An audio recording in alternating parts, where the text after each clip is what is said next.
បាទសួស្តីពុកម៉ែបងប្អូនទាំងគ្នាបាទថ្ងៃនេះចង់បង្ហាញការចាក់គូនកម្មជួបក្នុងពីងបងប្អូនគ្នាបាទហ្នឹងហើយចឹងបងប្អូនគាត់បានឆាតសួររឿងពាក់ព័ន្ធនឹងការចាក់គូនកម្មចាក់មិនអត់ចេះរស់ចឹងណាគាត់បង្កើតបានច្រើនតែងប់អស់លីងមូលហេតុអីចឹងណាអូខេថ្ងៃនេះខ្ញុំនឹងប្រាប់តិចនិចខ្លះជូនបងប្អូនណាបាទចឹងទី1ពេលបងប្អូនបង្កាត់ទីក្រុមក្នុងធុងស្នោបាទពេលបង្កាត់ហើយបងប្អូនទុកវារយៈពេលកន្លះខែចឹងទៅពេលវាធ្វើគាត់ហើយបងប្អូនត្រូវដាក់ក្នុងពីងហើយបងប្អូនមានពីងដាក់ក្នុងស្រាវបានដែរចឹងបងប្អូនគ្នាបាទចឹងមុននឹងចាប់ដើមដាក់ក្នុងពីងគឺបងប្អូនត្រូវដាក់ទឹកក្នុងពីងចឹងបងប្អូនគ្នាបាទយើងដាក់ទឹកអញ្ចឹងដាក់ប្រហែលជាមួយឆ្អាមលើបន្តិចទៅបាទកុំជ្រៅពេកណាដាក់ឆ្អាមលើបន្តិចទៅហើយបន្តមកទៀតបងប្អូនដាក់ធាងដូងចូលបាទធាងដូងទៀតបងប្អូនគ្នា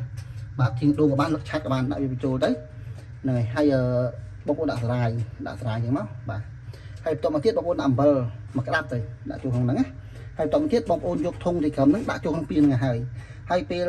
ទុកបានមួយថ្ងៃពេលដែលធាងដូងមួយថ្ងៃឬក៏2ថ្ងៃបងប្អូនគ្នាពេលដែលធាងដូងវាចេញជាតិពណ៌ហើយយើងមើលវាតើទឹកហ្នឹងវាចាស់ឬក៏ខ្ចីអញ្ចឹងកូនទីក្រុមយើងកុំឲ្យចាស់ពេកបើមិនជាវាចាស់ពេកយើងត្រូវបូមទឹកនឹងចេញខ្លះហើយដាក់ទឹកថ្មីបញ្ចូលអញ្ចឹងបងប្អូនគ្នាហើយដាក់ទឹកថ្មីបញ្ចូលហើយបន្តមកទៀតយើងដាក់អំបិលបន្តិចទៀតទៅព្រោះយើងបូមទឹកវាអស់ជាតិអំបិលហើយណាកុំឲ្យចាស់ពេកណាហើយបន្តទៀតបងប្អូនដាក់ស្រាយបន្តិចទៅបើមានស្រាយដាក់ក្បាលមានចកដាក់ក្បាលតែបើចកយកទៅរីកមិនទេព្រោះចកយើងដាក់ទៅវាឆាប់ងាប់វាឆាប់អ៊ុយទឹកអញ្ចឹងណាបងប្អូនណាហើយបន្តទៀតបងប្អូនដាក់ត្រីក្នុងចាក់វាចូលនេះបងប្អូននេះនេះចាក់វាចូលទៅកុំតែយើងត្រូវមើលកុំចាក់ច្រើនពេកបើថាមកត្បុកនឹងដាក់ដល់ពាន់ក្បាលវាអត់រស់ទេវាឆ្អៀតគ្នាណាហើយវាទឹកខូចដឿនឆាប់ងាប់មួយខំយើងចាក់មកត្បុកធំ200កូននេះទៅពីងប៉ុណ្ណេះពីងប៉ុណ្ណេះនេះពីងប៉ុណ្ណេះចាក់ធំ200កូននេះបានហើយ200 300កូនកុំតែយើងចាក់ដល់4 500កូននេះធ្វើបំបែកវាជា2អញ្ចឹងបងប្អូនពេលធំតិចហ្នឹងហើយបន្តមកទៀតបងប្អូនត្រូវដាក់កូននេះកុំចូលបានរយៈពេល1ទឹកទៅ10ថ្ងៃហើយយើងដាក់ channel ស៊ីចាក់ទៅណាហើយបន្តមកទៀតបងប្អូនគ្របវាចិត្តចឹងដូចខ្ញុំចឹងគ្របវាបាទមកយើងគ្របវិញទៅគ្របទៅគឺចូលទៅច្រើនណាបាទយើងគ្របវាអូខេយើងគ្របវាចឹងមកបាទហើយបន្តមកទៀតយើងដាក់ channel ស៊ីទៅយើងគ្របវាទៅបាទហើយបានរយៈពេល10ថ្ងៃឬកន្លះខែ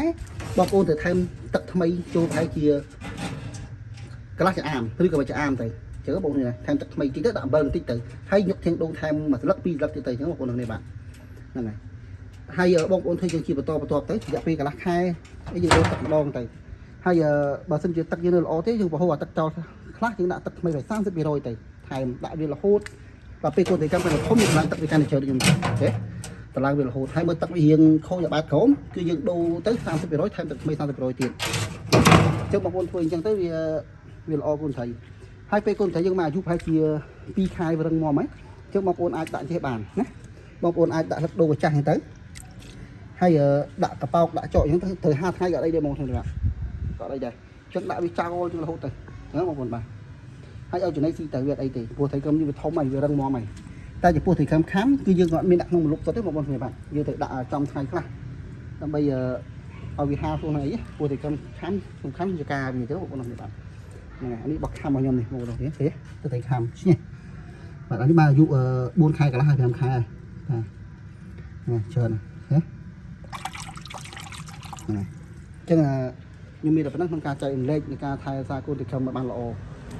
សំខាន់ជាងគេគឺទឹកហើយចំណីបងប្អូនទឹកហើយចំណីហើយអាកាសធាតុដូចគ្នាបើសិនជាខ្លាំងបងប្អូនត្រូវគ្របវាណាអាកូនត្រីទូចបើគ្របទេតិចងាប់អស់បាទហ្នឹងហើយចឹងខ្ញុំមានតែប៉ុណ្ណឹងចុះបងប្អូនមានចង្អល់អីអាចសួរនាំបានអីណាខ្ញុំចែករំលែកថែទៀតតែបើបងប្អូនមានបលល្អអាចជួយខមមិនខាងក្រោមមកបាទដើម្បីយើងចែកបទពិសោធន៍នេះទៅមកក្នុងការចិញ្ចឹមបាទអរគុណច្រើន